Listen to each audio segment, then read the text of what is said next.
many places across the country.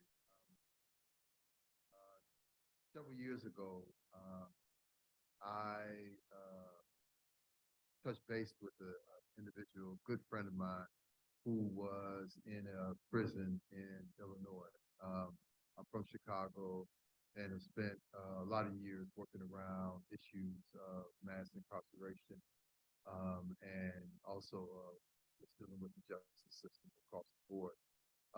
And we talked about many of the conditions in maximum security prison, including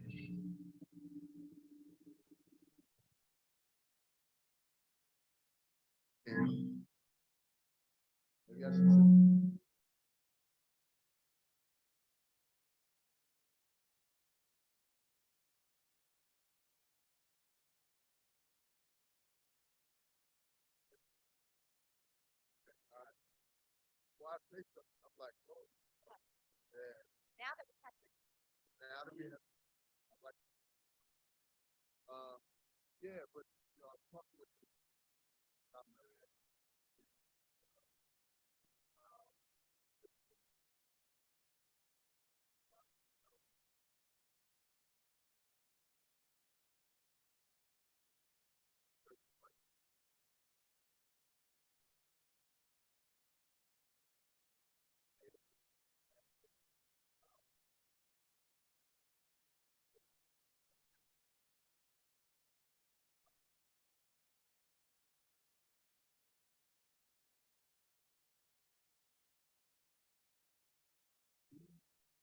very important.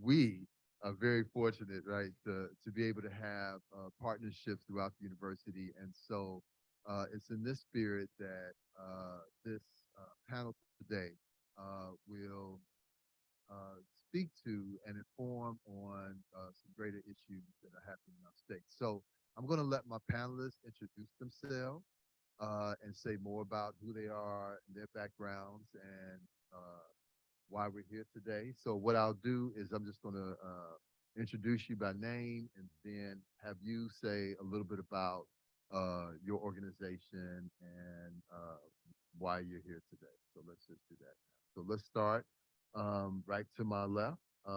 Here's Marcy.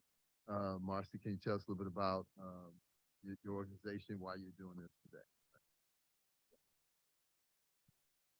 Hello, yes, I'm Marcy, and I'm here because I am system impacted directly. I spent over a decade in the Texas prison system. Um, my main objective is to spread awareness about the lack of air conditioning in the Texas prison system and to just give you some insight of how things actually operate in there.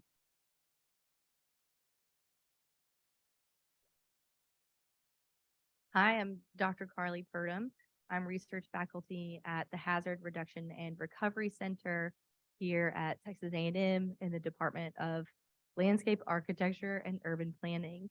My research focuses on how hazards impact incarcerated people, and I came to that issue really just seeing in our work how invisible prisons were, how invisible system impacted people were from incarcerated, formerly incarcerated family members, children, communities who are impacted by this issue and what it means for all of us, really, what our collective survival, collective health, collective safety, and really looking at how issues like the extreme heat are undermining all of that for everyone.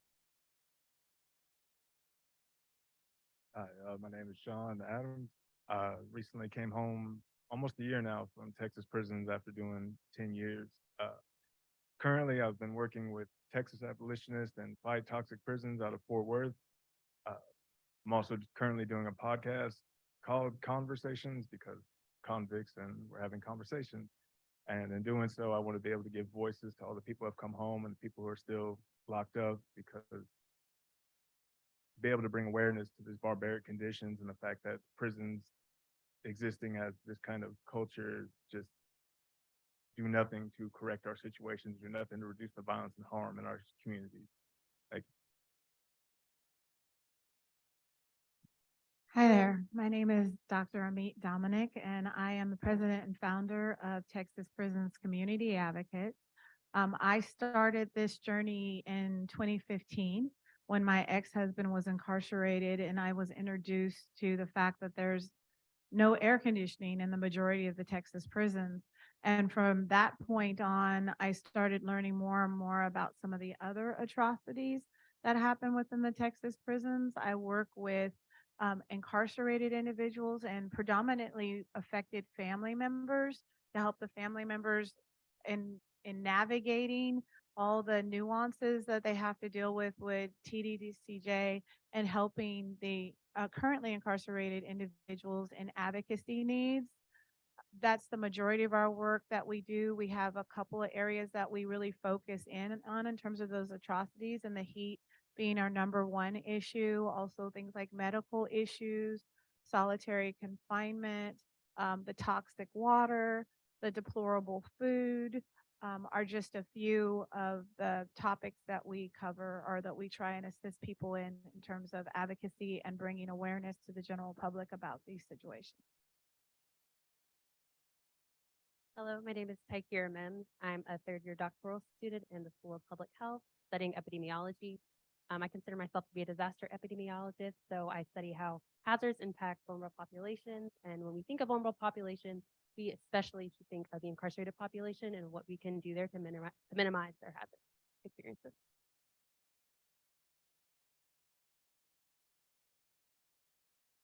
Okay. Thank you all for introducing yourselves and definitely welcome. And I want this to be more conversational today too. So I'm gonna throw out some questions, but you might have some questions for each other.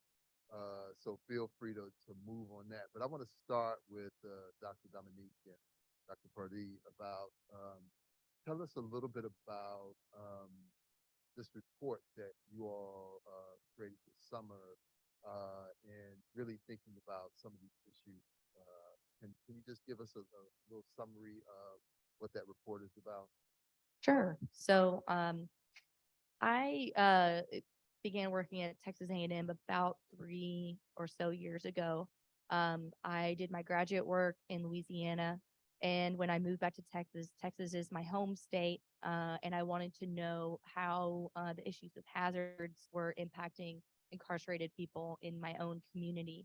And so I started looking for organizations, and it's really rare that you have organizations that are really directed at, specific hazard issue. Things like extreme temperatures, they just haven't gotten on everyone's radar in the same way. There's just so many issues to take on but I was able to connect with Dr. Dominic really right when I moved back into the state. And in reaching out to them, I just said, I see what you're doing on the issues of heat. I didn't, having lived here nearly all of my life, did not realize it was that bad. It did not occur to me that the prisons would be without air conditioning. So in reaching out to her and the organization, and our conversations kind of back and forth was how can I bring, my training, my expertise, my resources here at Texas A&M to partner with you on this issue. And I found out they had been collecting just this enormous amount of amazing data in the form of surveys. And I'll let Dr. Dominic talk a little bit about that too. But we had several hundred surveys about how people were experiencing the extreme temperatures. And over my time here, we had the pandemic happen, begin in 2020, and it's still ongoing. But we had surveys before and during, and we were able to see, what was the issue before? How were extreme temperatures impacting incarcerated people, their health? Are they actually getting the resources that the policies say they should be getting? And they weren't. We were able to show that these patterns across time, across units. It's not just one person having a story. It's backed up by, hundreds of people, the same stories over and over again, the same issues, the same policies, and be able to see how that converged, with the pandemic. We have these twin hazards really converged to make this truly disastrous situation that's still ongoing. And so, this summer we were able to put that report out, and we had no idea. I mean, we had an idea things are going to continue to get hot and hotter, but we did not realize how hot things would be this summer and the kind of impact that having our report released at that time, in July, during the heat waves of the summer, what kind of impact and that would have. So I'm gonna turn it to Dr. Dominic to talk about, kind of how we came together and the report. So as Dr. Purdom had mentioned, we had been collecting the surveys. The reason why we were collecting the survey information is because I'm going to backtrack a little bit to the PAC lawsuit. The PAC lawsuit started in 2014, and the PAC unit is a unit where the majority of the people incarcerated there are elderly or they have disabilities. And so they levied a lawsuit about the extreme heat and said that it's basically cruel and unusual punishment.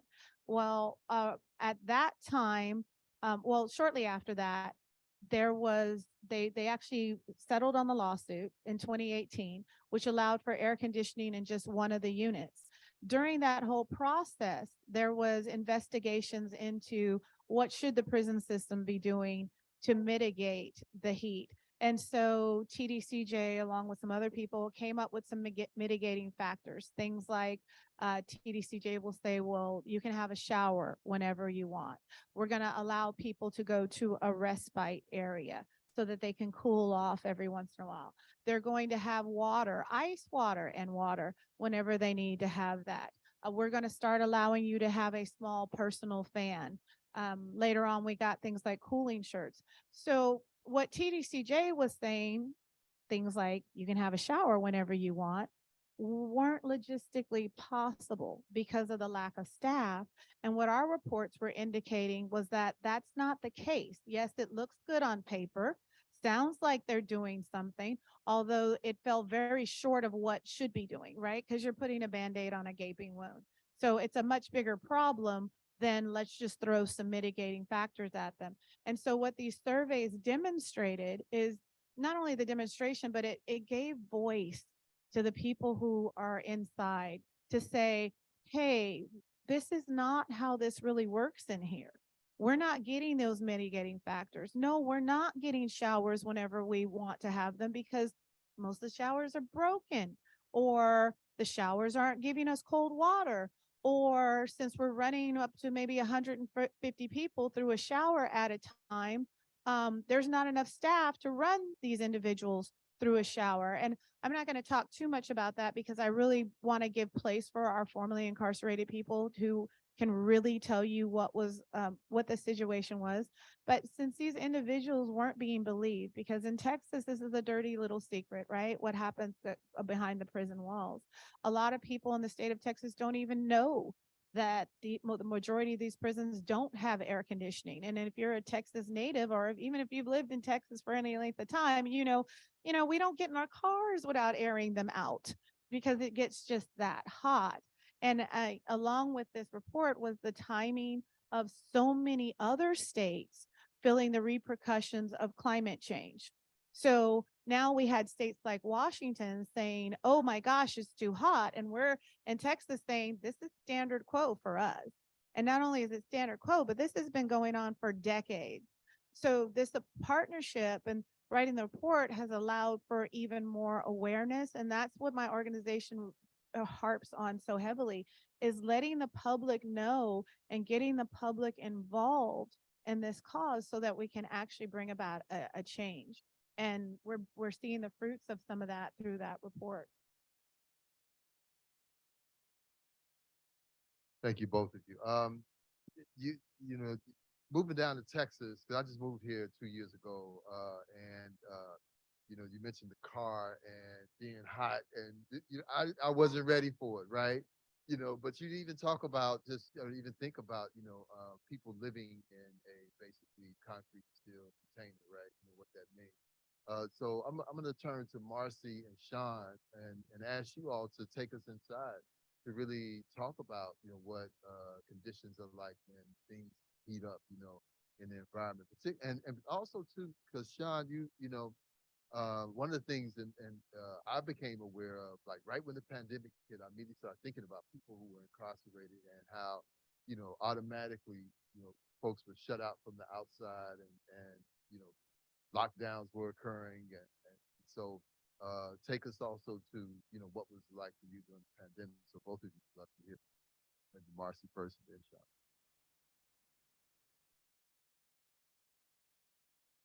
Thank you. So, yes, the heat in a prison cell, the summer that I made parole, the temperature in my dorm was 136 degrees. So I like to tell people, when you're incarcerated, you can imagine being in that stifling heat where you're not even sure, your body goes into kind of an emergency survival state. Your body tells you you can't breathe. You have to mentally tell yourself, yes, I can take a deep breath. Yes, I can breathe. I remember telling myself as about a 32-year-old woman, okay, you're young, you're healthy, you're going to survive this summer. You would mentally count down the weeks of the heat that you knew, and it would be about mid-August. And I remember laying on my cell floor in a puddle of water with a wet t-shirt, wet shorts, just trying to survive and telling myself, okay, 2 more weeks of the bad, and then just a few more weeks of a little bit better, and then we're going to be okay. At least this isn't forever. At least this isn't forever. What I like to point out is that kind of environment does not promote any kind of healthy thinking. So as someone that messed up in their past and made some poor decisions and has dreams for a future, as for me, I left 5 children when I went to prison. So in my mind, I'm thinking, how can I become a better mother? What can I do when I get home to teach my kids that this life wasn't the way to go, but we can do something different. So if my body is in survival mode, my mind can't go there. My mind can't think positively for the future. It can only just survive.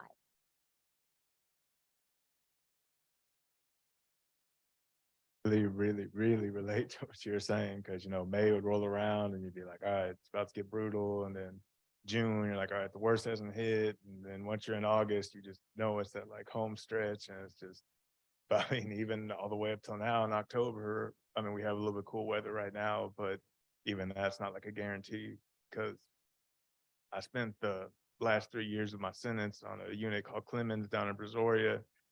And among the prison population, it's known as Burning Hell Clemens because of how hot it gets, because a lot of the units that were built in like the early 1900s are made out of red brick, same stuff you would make ovens out of. And you're literally cooking alive in there. And, as it was touched on, they do offer you these, little placations of respite areas or ice water or anything like that. But for people that are actually in there, we all know that that stuff's not true. I mean, respite areas are constantly denied to you because of excuses of short of staff or security issues or anything like this, that, and the other. And sometimes the guards are just being sadistic, and so you don't have this constant access to it. Or the ice water is also another huge myth, because every unit I've been on during the summer, those ice machines get worked to death, and about every week they'll break down and be out for about 2 weeks, and then before you know it,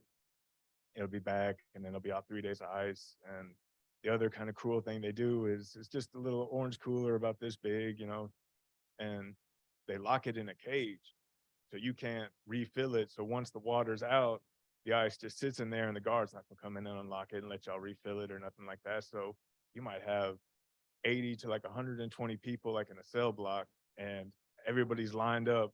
And by the time you get to the end of it, there might not be anything. I mean, we had to actually like self-discipline ourselves, saying only 1 bottle or only 1 cup per person, just so make sure everybody got something. But I mean, to wake up in pools of sweat, like literally sweat dripping off your fingers, like hitting the floor. I mean, I never slept on the bunk. Like anybody that's done any kind of time knows, you sleep on the steel or you sleep on the concrete during the summer, because that mattress is just going to heat you up.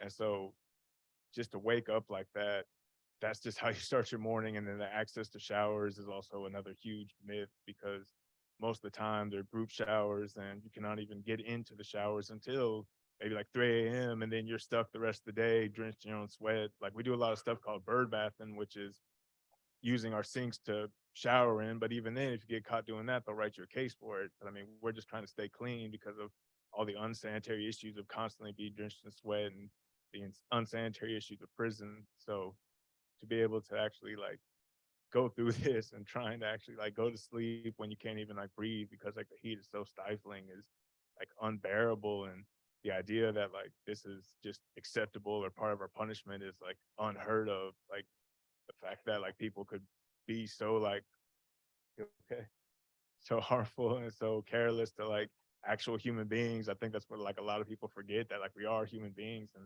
I even like read a statistic at one point that half the male population in Texas has been incarcerated in some form or fashion, being at county jail, state jail, the feds, or Texas prisons. Like, so I mean, you can't tell me that the person next to you or the person next to you like hasn't been locked up. You're acting like these are the most devious, demonic people that could like ever exist, and like that is definitely not the case.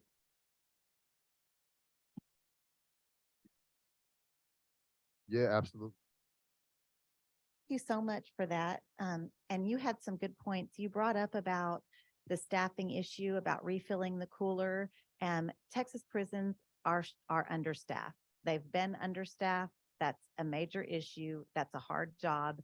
And who wants to work in 130-degree weather in that environment? It's a tough gig to fill, right? So the coolers aren't getting filled up. When that moment, when the coolers come in your dorm, Sean, do you remember how I lived in a dorm with 125 women, and the coolers would come in and everybody would be like, the cooler's here, the cooler. And the entire dorm would line up at that water. And do you remember how that person, when it ran out, that's it like the total defeat of that person and the 50 people behind them in line, knowing they weren't going to get that slight reprieve from that. So the short staff in prison is an issue. Additionally, in the summertime, the violence goes up in the summer. And it's not just because everybody knows there's lots of studies done. Heat makes people more aggravated. Violence happens more in the heat, but officers experience that. Officers, when it's 130 degrees and they're fully suited up in uniform with a security vest on, and they're hot and they're miserable and they're overworked, they're not doing their security rounds. So we know in the summertime, it's a more dangerous environment for us. You brought up a couple of really powerful points, well, both of you did, but just really connecting one, the frustration and the arbitrary nature of what happens when things like they run out, right when it's your turn, and how crucial the decision making about where you stand in line becomes, right? And all those kind of things, points of frustration and carceral state. Then also how we don't talk about, we're paying more attention to the dehumanization of, people inside, but also staff, right? To work and be in those conditions a lot of times places people and puts people into a mindset that often, really, dehumans them as well. And so I want to, turn to Professor Mims, to talk a little bit about, this larger health piece that that we both heard them speak to in a very profound way. What are some of the things we should be concerned about or thinking about from where you sit as an epidemiologist?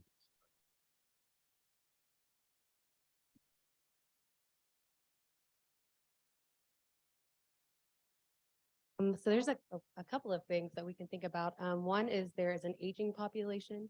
In the incarcerated population, we already know that. So they have their own specific health issues and health concerns that do with increasing in age. We also know that there are people who have increased incidence of mental and physical health conditions. So we already know that people are being prescribed medication that makes them more vulnerable to things like extreme heat dehydration. So there's a lot of factors at play that we have to be concerned about. Again, those are age, physical health conditions and mental health conditions that we're all having to look at in this incarcerated population.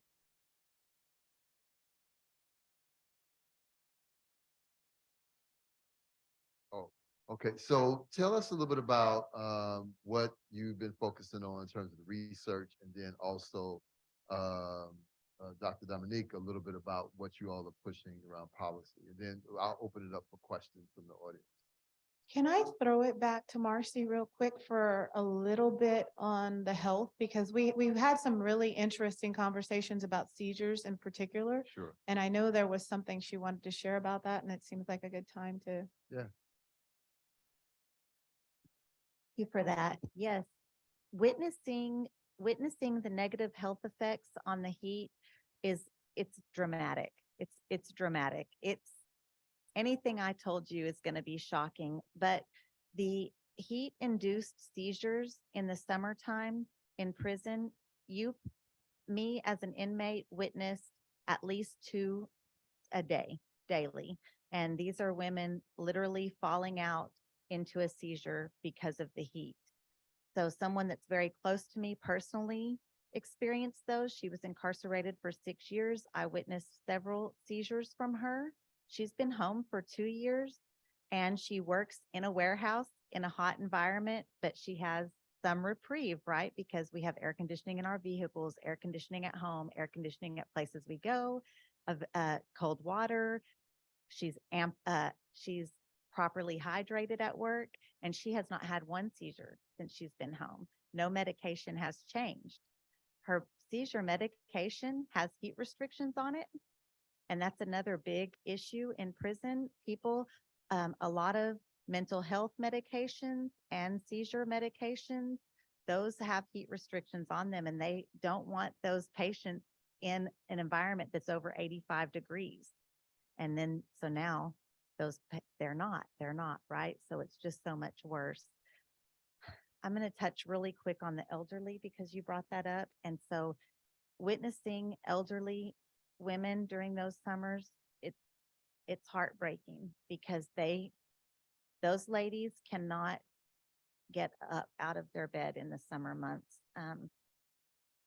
70-year-old women, you can imagine being in that heat, dealing with the regular medical concerns that someone that age might have. That's something you see the women come together and look after the elderly. So thank you for that.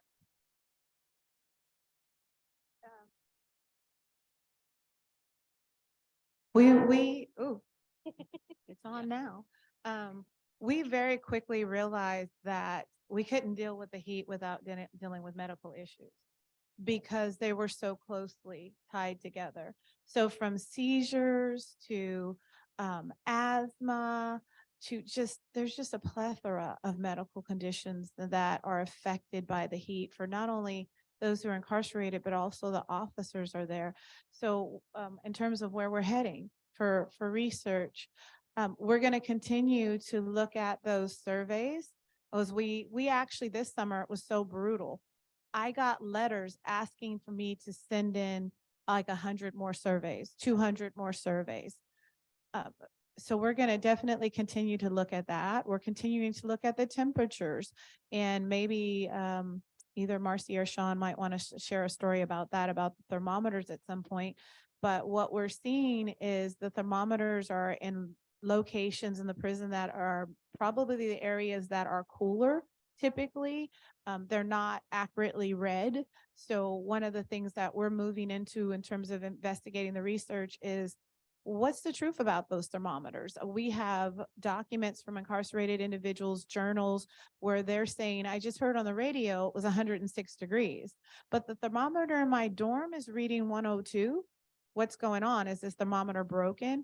Or yeah, the warden came out of their office and took the temperature, but they came from an air conditioning office and went to not the 3rd floor where heat rises to, but they did it in a cooler area.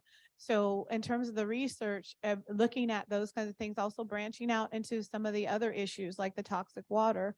Another formerly incarcerated advocate was sharing at a hearing just about a week or so ago, how when she came out, she was found to have H. pylori because that is rampant in the Texas prisons, and was on several supplements for several years just trying to deal with that situation. And so when they're coming out, there's still health issues that are trailing along the way. So in terms of the research, those are some of the directions that we're taking. I think I'm going to pass it to Dr. Purdom, and she can maybe talk a little bit more about our research direction. We talked to a lot of students today on campus, so I'm losing my voice a little bit. Which is great. We're trying to engage more with students. We're trying to, we won the Innovation X grant here at Texas A&M this year. And with that, we are, building our capacity to grow. For our report, we focused on surveys that came in 2019 and 2020. But we have several hundred surveys from 2021 that we have inputted and analyzed. We haven't been able to publish on it yet because we just had that first report come out. But we estimate we got about 900 surveys from folks this summer because things were so hot. And if you can imagine, we would get about 150 a year to go to 900 in 1 year. We're working with students to help us with that capacity. And we're also taking in different types of data. We're looking at temperature data, the logs that are inside of the units, because now they're required to take those temperature readings inside the units. We have temperature logs for outside the units, and we're looking at how vulnerability, how it differs, and what's the real, how's the temperature on the outside, what does it translate into on the inside? We're developing more partnerships. So my colleague, Dr. Benika Dixon in public health isn't here today, but she was my partner on the Innovation X grant. And we just joined a group of faculty at University of Colorado Boulder, the Climate and Incarceration Collect. Am I getting that right? No, something. We're looking at climate change and incarceration, what their relationship is. They're a group of interdisciplinary faculty. So anybody, I tell folks on campus, students that come up, whatever your discipline is, whatever your department is, whatever your research, whatever skills you have something to connect to with this issue, whether you're in structural engineering or you're in geography or you're in public health or working at the Hazard Reduction Recovery Center. We look at it from so many different angles, and that's where we're able to get a more fuller picture of how things are impacting people on the inside, but also how does that impact, family members, children, our community safety when folks are experiencing this kind of impact while incarcerated. Well, the overwhelming majority of incarcerated people come back into the community. And what does that mean for overburdened health systems that are already trying to meet the needs of community members? So we're sending them out into communities and they have all these new health issues or even health issues that have become worse and worse over time. And that impacts their ability to, come back into the community again. So it impacts families. It's undermining, it's a public safety issue. We look at incarceration as saying it's something that we do to make the public and community safer. Well, what we're finding is it's really not. It's really undermining community safety and from a lot of different angles. And we need anyone who can, bring their expertise and connect to the issue. We want to learn from them. I want to hear, I apologize. I don't know what I missed from everything. But we have learned so much, even from just conversations this week with Marcy, with Sean, about, the things that we're missing even. More in-depth conversations. The report is beautiful. I'm very proud of it. I think it makes an impact, but even just these conversations, this panel, we're learning more. There's more to be said. There's more impact to be made. And something, I don't know, do we have time for me to ask a question of the groups, or are we coming to a Sure, close? I did want to see if anybody in our audience had questions. Sure, yeah. Anybody out in our audience have any questions?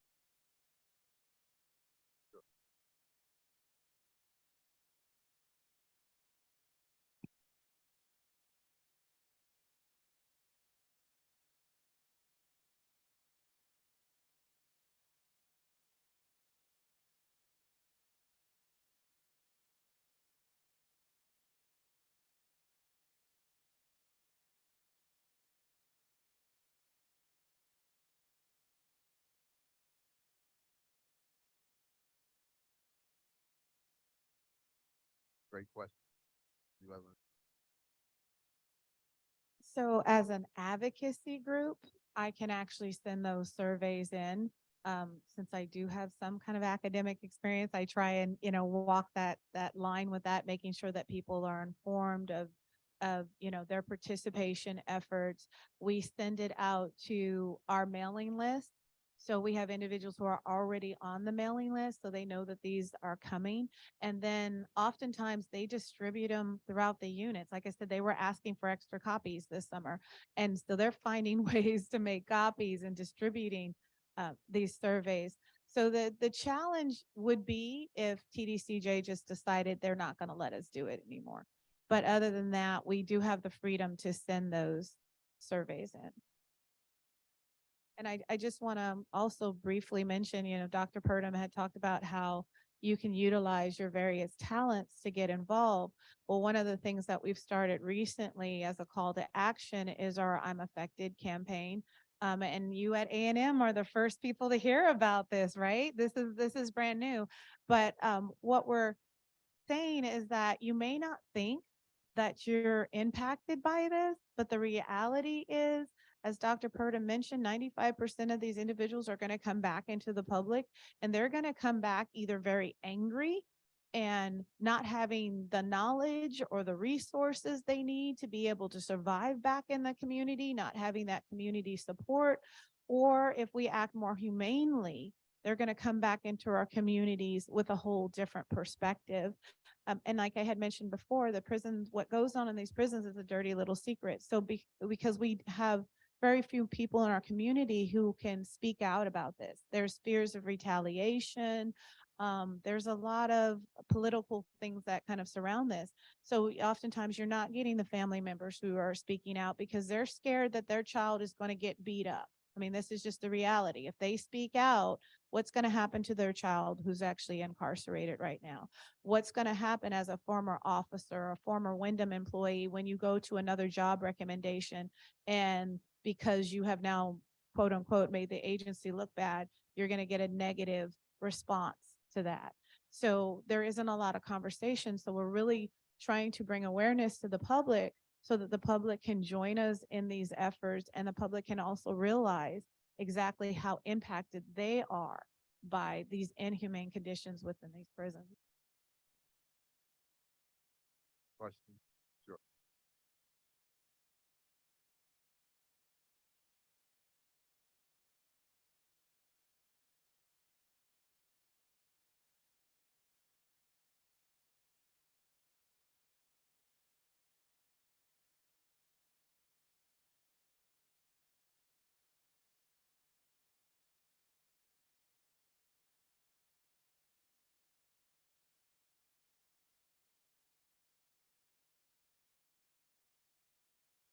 So the question was about what policy changes we've seen so far and what policy changes we would like to see happen. So 2019 was the first bill, right, that we ever had. And we were asking for the same as what we see in the jails. So the jails have a standard of maintaining 65 to 85 degrees. So that was the first bill that we approached the political officials with. That bill got turned into a study. The chair of that committee at that moment it didn't surprise even the committee members, turned it into a study, didn't allow them to vote on it. And several of the committee members did want to work. When I first started going to the Capitol in 2018, I was shocked at how many political official offices had no idea that there wasn't complete air conditioning in all the Texas prisons. So what we're seeing since that bill, the good news is we're getting more people involved. We're bringing more awareness. There's not an office at the Capitol that can now tell me they are unaware of this situation. If you're a new staffer, you don't know, but other than that, you know. So that was the fruit of that year. In 2021, we came back with another bill, and this bill, we asked not only for the air conditioning, but we suggested that there's also an air purification system, which is used in some of the TDCJ facilities. And we're in the height of COVID at that point, right? And we're asking for that system to also be put in place. And we were asking for ARPA funds, which were federal COVID funds. That bill passed the House with only 18 nays. So that was great, but it was contingent upon the funding. The funding came through in the summer, and then the summer, the Speaker of House and Lieutenant Governor said that our bills did not fall under the call of the governor. And so it went in, they went nowhere. They wouldn't let them, the money they decided the money was going other places. So Plan B, at that point, it was Representative Sherman. Our bill sponsors are Representative, Canales and Senator Menendez overall. But the next session, we had Representative Sherman, who stepped in with a bill as well, and Representative Rosenthal, who stepped in with a bill. So we're fast forwarding back to that summer, and he said, well, we'll try it as an amendment. So he brought the amendment to the floor, and he basically just shook his head and said, this bill is dead on arrival. So in other words, they had already said, we're not going to pass your bill. We're not going to allow this to go any further. So that brings us to now we've got the report, and Dr. Purdom went to the hearing from the Appropriations Committee because the biggest hurdle to this appears to be money, because they came back with a $1.2 billion fiscal tag. So that's why we suggested the ARPA fund. But now they're still saying this is an appropriations matter. And so Dr. Purdom had a chance to present the report at that hearing, at the appropriations hearing. TDCJ came back with a plan that would last over the next 4 bienniums to put air conditioning in some of the units. It was still, I think they're at 1.3 bill. That's what they're saying in terms of the fiscal tag. I had a chance a week or so to go to a hearing, and I said, hey, that's not good enough. It's just over that's 6 more years. So if it's okay for your child to suffer in those conditions, or your dog, or your pig, because the pigs have air conditioning, $750,000 the state paid for the pigs to have AC. The dogs do too. The people do not. Okay, if you would allow this for your child, then okay, then it's okay. But you're not going to allow that for your child. You don't want your loved one suffering for that.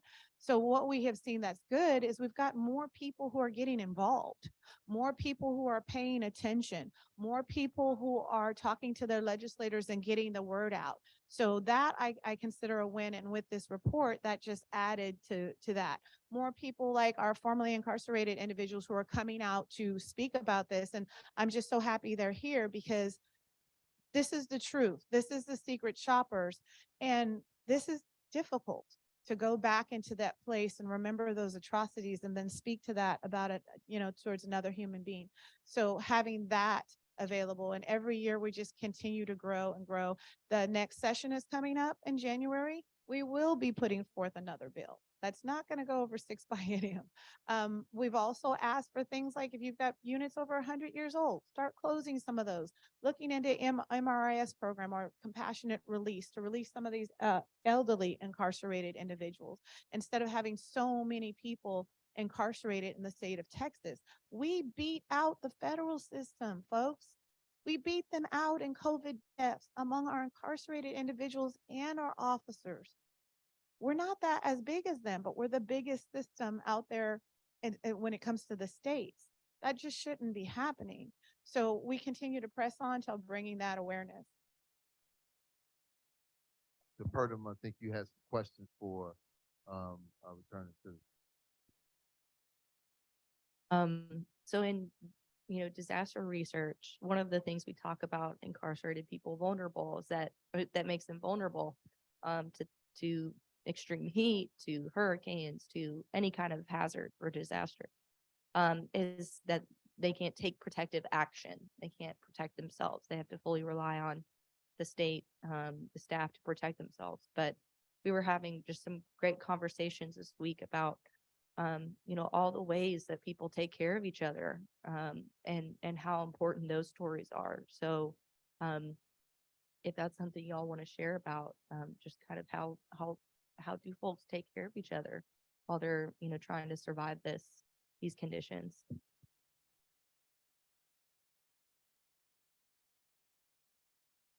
That's a great question. That's something that I was able to witness firsthand in the middle of the storm, which is the prison system. You do find that people are able to rise up and show great compassion for one another and pull each other up. And in women's prison, we form play families even. And I think that just goes towards our nature is to nurture and care for one another. We talked a little bit about the elderly while you were away, about the elderly incarcerated. So that's definitely one way that we came together as a community inside, is definitely checking on the elderly during those times. Also, we talked about seizures, that heat-induced seizures were really prominent.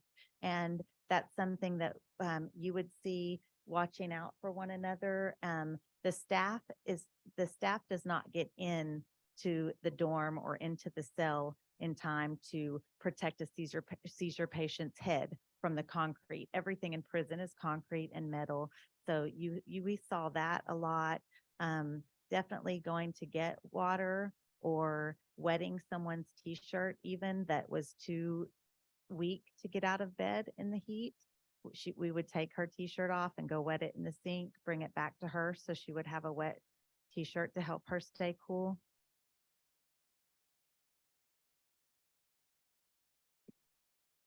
Yeah, care work in prison is just probably the most crucial and probably most like underrepresented when it comes, because there is like a certain like fetishization of prison when it comes to the public, because you see these documentaries like world's toughest prisons or world's most violent prisons and all these things. And so people want the gore, they want the macabre, they want to see all the nasty stuff, but they don't actually want to see that like how we do take care of each other and how we do look at each other. And the biggest thing you can understand if anybody that's done any kind of time is the commonality that we all share, because we all sleep in the same cells, we all live the same way, because when they starve us in the chow hall, like, don't we all have hunger pains? When they give us like threadbare clothes, like, aren't we all freezing? Like, we all understand that we all literally live the exact same existence. We all witness so much happen and witness so much suffering that you can't ignore it, but you can bond together over it of just, how many times have like somebody missed a loved one's birthday or somebody passed away, or and we've all been there, we all know it, and all we can do is be there for each other. And especially during COVID, because of the extreme lockdowns, like just months and months on end, because you're supposed to go on like a 2-week quarantine lockdown, and you stay that way as long as there's not another case of COVID. But so many guards were coming in with COVID and they would test positive, and they'd be like, well, this guard worked this building, so everybody in those have to stay on lockdown, and then another guard and so forth and so on. But one of the biggest things is they were feeding us these quote unquote Johnny sacks, which I know y'all had on display down there, which is just literally, 4 pieces of moldy bread, like maybe a smear of peanut butter on one, and like some cheese and questionable mystery meat, whatever. And there's no way to subside on that. And during COVID, they weren't running commissary, which is how we obtain like extra food and stuff like that. And so here are people starving, living off of this breakfast, lunch, and dinner. And so what we did was we formed a collective while I was incarcerated, and we called it Soups and Soaps, because that's what we have, soup and soap. And for all the people who weren't able to provide for themselves, especially the elderly that we wanted to take care of, like we made sure like that we were distributing food, especially those that were at most like health risk and most willing to be, susceptible to COVID. And that's all we can do, because like I said, all we have is each other. And especially in there, like we always say, like there's no justice, there's just us, So in doing that, we do have to take care of each other, and we do have to look after each other, and we do have to witness each other, because we stuck around each other 24/7. So you can't hide your pain, you can't hide your suffering, and to ignore that would be to ignore our humanity. And as much as prison wants to take that away from us, we still try to reclaim it in every form we can. Yeah, thank you both. Thanks for that question. Thanks for both for asking that. I was just thinking about, I've had conversations with people about restorative justice, right? And I was like, you can learn a lot about restorative justice work, understanding how people function in prison, right? And what I can make the same case here. A lot of people talk about mutual aid. You learn a lot about mutual aid, how people care for each other, listening and thinking about how they describe that, because mutual aid in a sense, right, is really, responding to a state failure, then also really saying, how human beings will take care of each other. And that's really what we're getting at here. Other questions from our audience?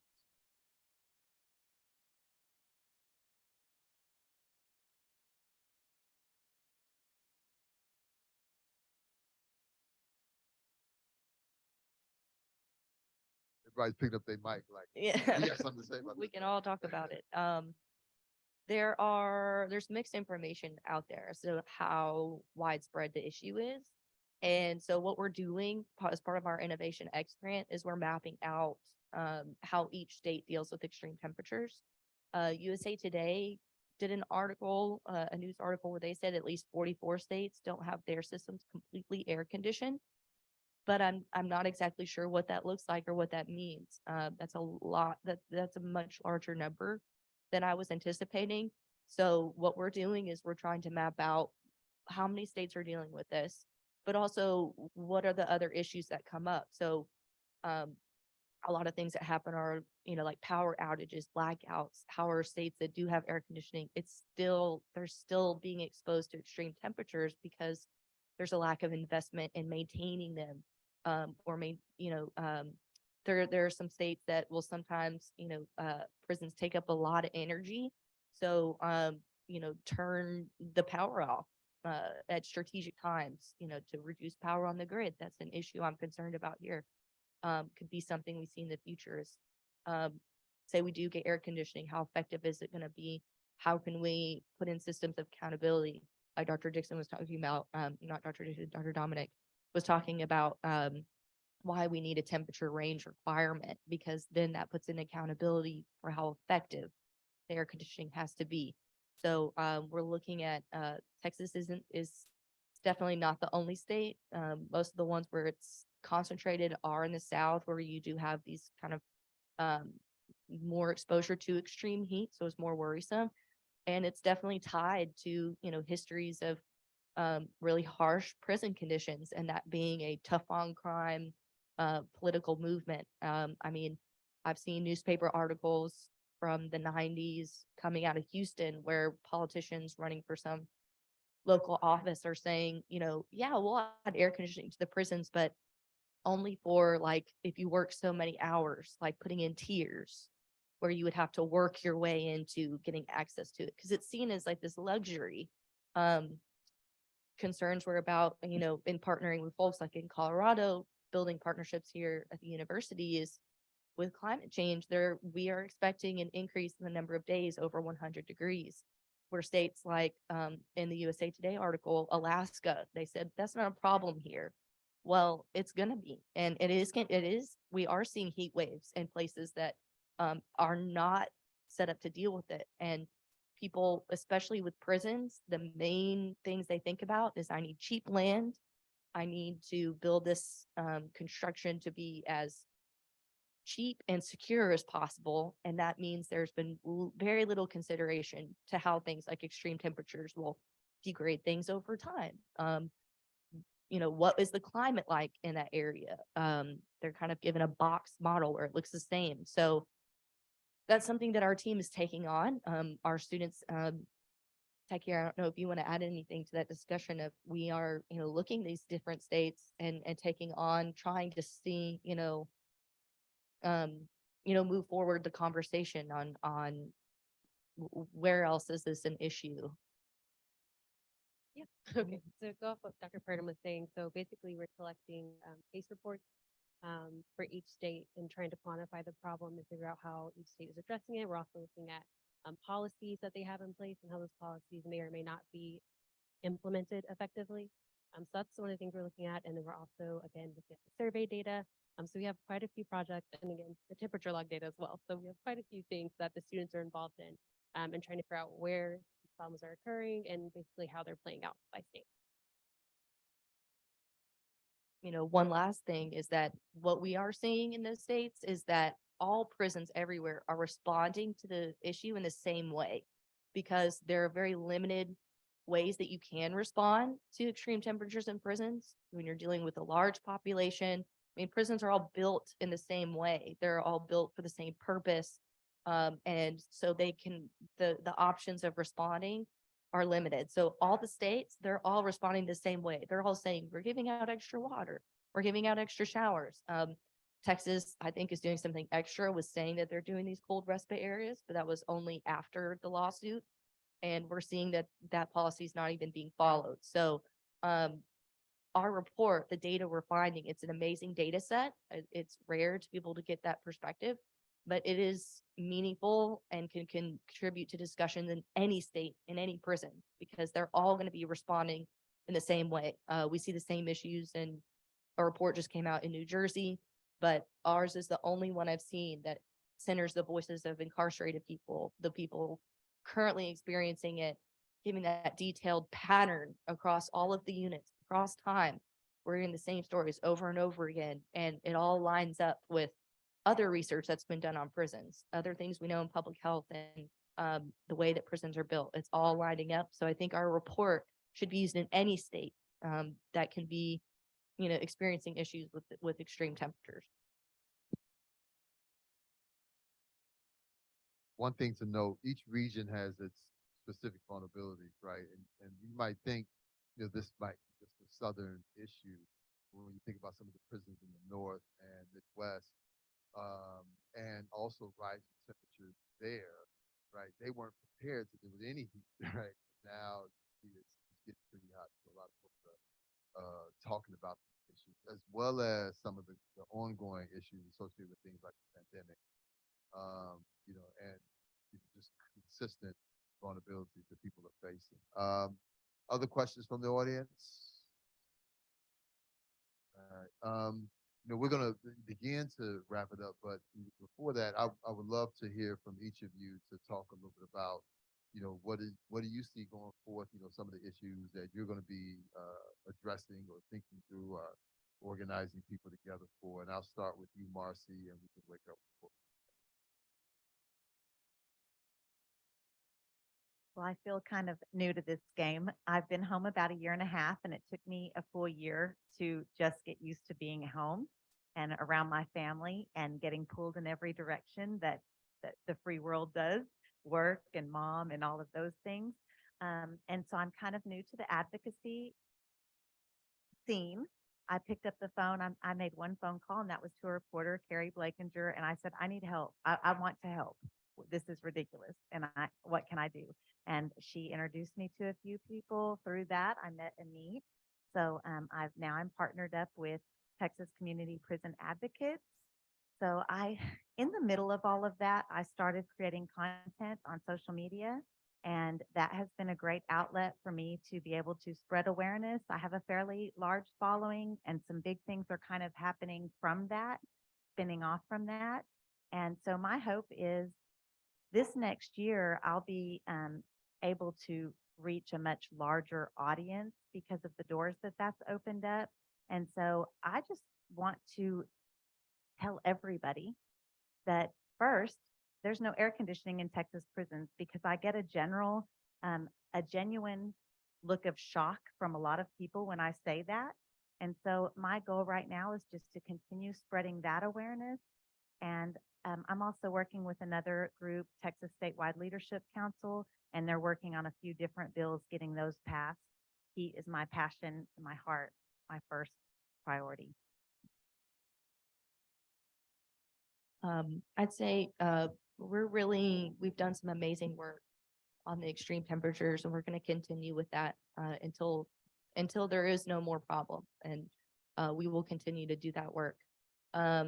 We want to expand the types of hazards that we're looking at, from flooding to hurricanes to any kind of hazard that impacts incarcerated people. We're expanding our partnerships because we really feel like that's how we can build our capacity. We're working with some folks in New York. We're working with folks in Colorado. But I definitely feel like Texas is our home. We have so many issues and hazards here. There's just so much good work to be done, and really feel supported here at Texas A&M, and happy to continue, feeding those relationships here on campus with students, with faculty, with our, advocacy partnerships. We're just going to keep going, and we're going to keep growing. And this, just our report, it's just a taste of, the future to come. I just want to continue to work to help those that are still incarcerated and my friends that have come home and to help them adjust and to give us a voice for what is going on out there and to continue to work towards imagining alternatives to carceral punishment and alternatives to the way we deal, like, as you touched on, like restorative justice and things like that, of ways that we can change, the ways we can alter ourselves as a society that doesn't normalize violence and doesn't normalize this culture that leads so many people to prison. And how do we actually like stop that pipeline from happening? Because we do understand that, slavery never ended. It just found a new form. And so to continue to treat other human beings like that is something that I'm going to continue to work towards, and hopefully one day living in a world where we don't have prisons, period, and finding ways that we don't harm each other as like individuals, we don't harm our communities, and that we can actually find ways to like coexist, and understanding that, we're not in competition with each other, we're in commonality of one another. And so like, So when I started this journey, my first prayer was what's done in the dark, bring it out to the light. There's so much that's being done in the darkness that people just don't know about. So where are we headed? We're headed towards a paradigm shift. That's what I think it's going to take. It's going to take society understanding what's happening and then moving in compassion for these conditions to no longer exist. So whatever strategy needs to be employed for that to happen is what we're looking at in terms of an advocacy organization. Also, in terms of, we've talked a lot about the incarcerated experience, but the group that I also represent is the family members. So we have family members that are mourning losses, and they're not getting any help for that grief. We have family members who are walking through this with their incarcerated loved ones and suffering with them. And I mention this oftentimes, that there's nothing like hearing a mother tell you about how their child who's incarcerated is saying, this heat is too much, I want to end my life. Because we know suicides increase also with the heat in the TDC prisons. So until we're in a place where we are humanely treating other human beings, we keep going. So as a student, my goal is to help Dr. Dixon and Dr. Purdom achieve the vision that they have for this project. But also on a personal note, I just want to make sure that quality data is being pushed out for people to then take and inform policy and further these discussions. And I also want to make sure that people's voices are being heard. So there's the qualitative side, there are people coming in telling their stories. That's so important. I can't even point out how important that actually is for people to actually hear from incarcerated or formerly incarcerated people themselves. So I want to make sure that information is getting out there and that people have access to it. Website that we can learn more about or support. So TPCA's email, the website address is TPC and then the word advocates.org. And we have some brochures in the back. So for the guests, you can grab those brochures. We've got some QR codes where you can check out the report that we did with Dr. Purdom and Dr. Dixon, also a cost savings report that identifies how expensive it is to treat people inhumanely. But that's where you can find us at. So, and you can also sign up for our email list, which I have in the back, so that you can get on board with the actions as we bring them forth. Like I said, next session is right around the corner. We will be working with our sponsors to get another bill out, and we need those voices. We need people to contact their legislators and say, I am your constituent. This is not okay with me. You need to change this. Thank you, Sean. What can we learn more about your organization back in Fort Worth? Currently for Fight Toxic Prisons in Fort Worth is, you can find them on Facebook, and they are currently working to end like the toxic conditions, as they talk about the contaminated water and the heat and all these other things in order to stop poisoning people, in order to stop, harming people that, just go to prison and, you might have a 2-year sentence, but you may not make it home because of the condition. Thank you. Oh, sorry. And the podcast is called Conversations. It's also on SoundCloud and Spotify. Thank you. And of course, Marcy, who has a growing social media following. Can you tell us how we can follow you? Sure, thanks for that. You can just look up my name, Marcy Marie, Marcimarie, and my TikTok account is probably going to pop up first. And I have a link tree in my bio. And so TPCA's website is on that link tree and a couple other resources, but all of my social media is there. Wonderful, wonderful. You can follow Rezi at Tamu on Twitter. We want to thank you all for coming out. Just one particular piece that I just want to share. Ruth Wilson Gilmore says that abolition is about presence, not about absence, right? And that we need to build more life-affirming institutions, right? And that's what we're getting at here, right? Is that the institutions that our state has been responsible for are not life-affirming, right? And so how do we do that? And where do we need to go in that? And this is a powerful step toward questioning and pushing the envelope to care for people and care for human beings in our society, right? We thank you all for coming out and joining us today. Can we give our panel a wonderful round of applause? All right, thank you all. We'll see you next time.